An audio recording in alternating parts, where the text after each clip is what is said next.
All right, man, let's go back to the BET Awards. Let's talk Busta. Shout out to Busta, first of all, for getting a Lifetime Achievement Award. I think it's well deserved. OG, legend.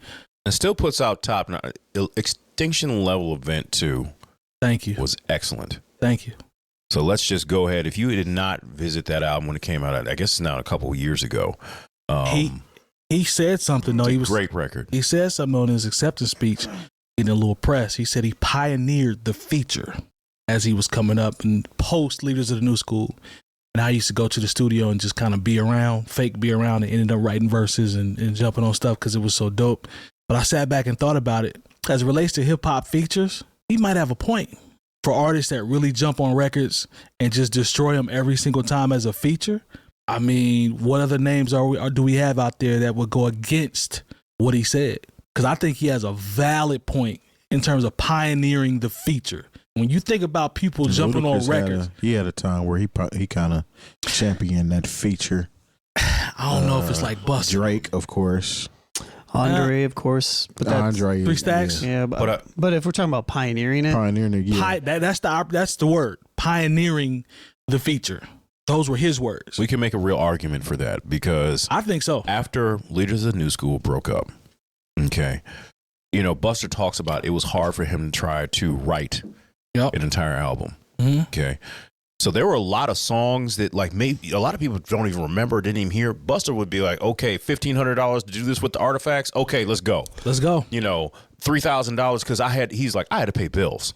Gotta feed my son. And so because he was a member of a group, that was how Leaders of New School was set up for him. Yeah. He was always a star though. He was always a star, Facts. but you know what? If you talk to people at that time, at one point they're like, well, maybe Charlie Brown's gonna be the guy.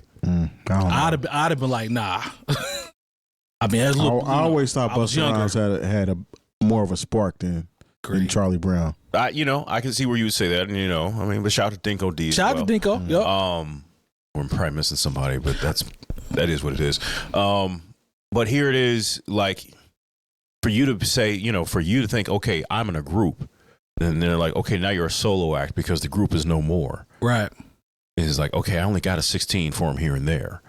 There are plenty like we know all the stuff after, we know Flavor in Your Ear. We know Look at Me Now with Chris Brown. We know, this when he would jump on, Lil Jon remixes. We know all that stuff, but there was a period between the Leaders of the New School and his first album, the end of Leaders of the New School, and his first album as a solo artist in 1996. Where he was jumping on a lot of stuff that we don't even remember. So when he talks about pioneering the feature, of course we think about like, of course, Scenario remix, but also it's because if you listen to rap before a certain period, if you bought so-and-so's album, you got so-and-so and that's it. Right. A feature, somebody when Big Daddy Kane and Ice Cube got on Public Enemy's Burn, Hollywood Burn, that was a big deal. Because you didn't get people who jumped on, listen to almost any hip hop album before, say like 1990. Like you didn't get features from anybody, even if it was somebody in your crew. Right. You know what I'm saying? So when he talks about pioneer, he pioneered the consistent feature. Yeah, because Run DMC kind of pioneered the feature, so to speak, in hip hop with Aerosmith. That was a one-off. Exactly. I call that a one-off. That was a one-off. It was a feature. But it was a big deal because it was a feature. Because if you listen... It hadn't been done. Yeah, because if you listen to all of Run DMC's, their first 4 or 5 albums, it's Run DMC and that's it. Basically, they had one feature for that first 5 album run. You didn't hear any LL Cool J, you got an LL Cool J album. It wasn't even an R&B feature was something that was kind of unheard of at the time. So...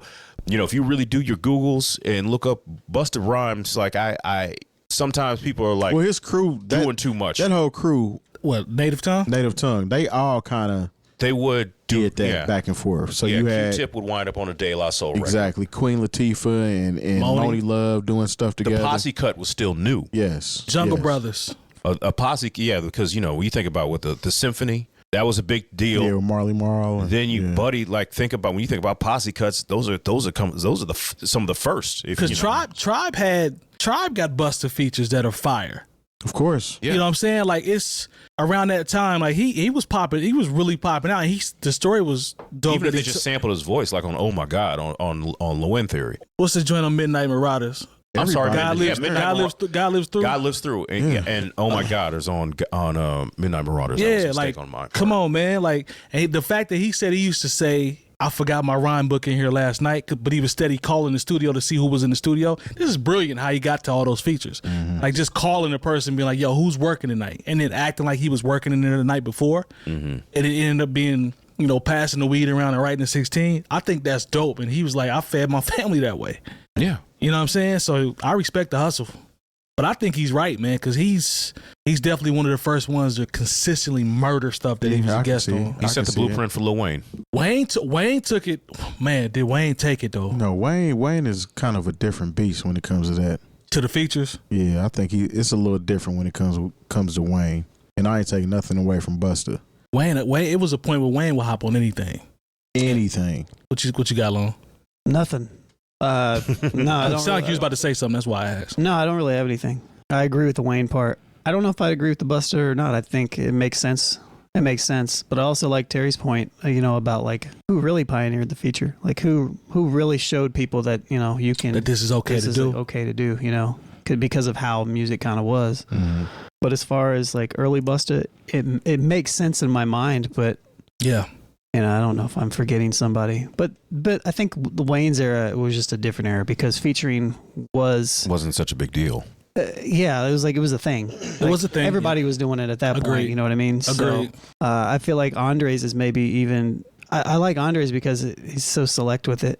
You know, Andre was good at doing records where I wouldn't see it coming, but I got excited. Like it's like Walk It Out, or the joint with Badu. Or throw some D's on it. Or throw some D's on it. Green Light with John Legend. Yeah. Like, I didn't see those. I wouldn't. Green Light made more sense to me than Walk It Out. And throw some D's on it because John Legend was an established artist at that time. These guys, these were their first songs. They were. And Dre heard them, was like, I'm gonna go ahead and drop a gem on these. Shoot, it was their last song. Yeah, first and last. I mean, Andre was kind of dissing them on their own song, or dissing the whole fan base on Walk It Out. Yeah, it was. If you go back and listen, yeah kind of. Yeah. Talking about classic cars and take that thing 2 sizes down. Yep. You out here walking around in something look like a nightgown.